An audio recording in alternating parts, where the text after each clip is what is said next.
evening, ladies and gentlemen. Welcome to Fox Evening News. I'm Geraldo Rivera, and yes, I have a big, beautiful mustache. To my left is my lovely co-anchor, Pat Me Down. Tonight's top story, World War III. As fighting intensifies in Asia and the Middle East, our news team wants to bring you up to speed on the events leading to this global crisis in what is now being proclaimed as World War III. We all know about the fighting taking place in the Middle East, where the Allied forces are fighting against extremist nations to protect the people of the U.S. These battles have been raging since 9/11 and continue today. But tonight we want to turn our focus onto the reasons for this global war in Asia. While our troops are overseas, making us proud of fighting communism and extremism all over the world, we turn to our experts to help us understand why a war in Asia, in particular the People's Republic of China, was inevitable. Let's turn to our expert reporter, Disco Dave, for some history. Groovy, baby. It's hard to believe that the magnitude of this Third World War was caused by a few relatively small hot wars in East Asia. Yeah. Thanks, Disco Dave. Now, because the People's Republic of China viewed North Korea as an important trading ally, they failed to stand against them in the international arena, where North Korea revealed that they had, in fact, developed nuclear weapons that they intend to use on the United States, an act viewed by President Peter Navarro as both cowardly and offensive. Now let's look at what has been happening in China between mainland communists and the island of Taiwan. As the Taiwanese ousted President Ma for being too friendly with the mainland China and elected a more anti-Beijing president, the People's Republic of China viewed this as an act of independent democracy. Chinese leaders then fired missiles across the strait onto Taiwan military sites. When China attacked Taiwan in what was now called the Fourth Taiwan Strait Crisis, the United States came to the aid of Taiwan with military support, which then became the second act of opposition between the United States and China.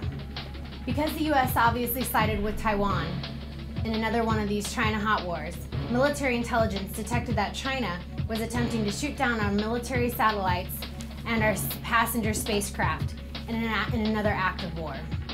Luckily, we elected officials here in the United States that saw these coming China wars. President Peter Navarro and his colleague and president of the Richard Branson Space Fan Club, Vice President Greg Autry. President Navarro saw that these smaller hot wars in China could lead to this apocalyptic World War III event when he developed a forecasting model as a professor to predict that the macroeconomic policies in China could lead to this devastating conclusion. So to wrap up this news report tonight, we will go to our expert contributors to give us their expectations and predictions for how this war will play out. We are joined tonight by Chow Mein, author of US Can Sucky Sucky My Chinese-Made Brazil Nuts, and Apu Tandoori Chicken, author of the famed book, The Hot and Spicy Curry Wars. Gentlemen? Hank, you really tall white man. I believe that going to war with China was an impossible war to win since US already fighting so extensively in the Middle East. I still feel that China will get help from North Korea with the weapons and the extremists in Middle East who supply them oil and resources against US to win the war. All good points, Chow Mein, but I beg to differ. I think that in the short term, China is going to be, and I'm not sure if I'm allowed to say this on the US media, but it starts with an S, ends with a D, and is full of crude. Essentially, I feel like the Allied forces, along with the US, Taiwan, South Korea, they've already formed a coalition. They're just going to gather help from other countries that are already annoyed with China, such as India, Japan, and even countries from South America, and they're just going to end up defeating China.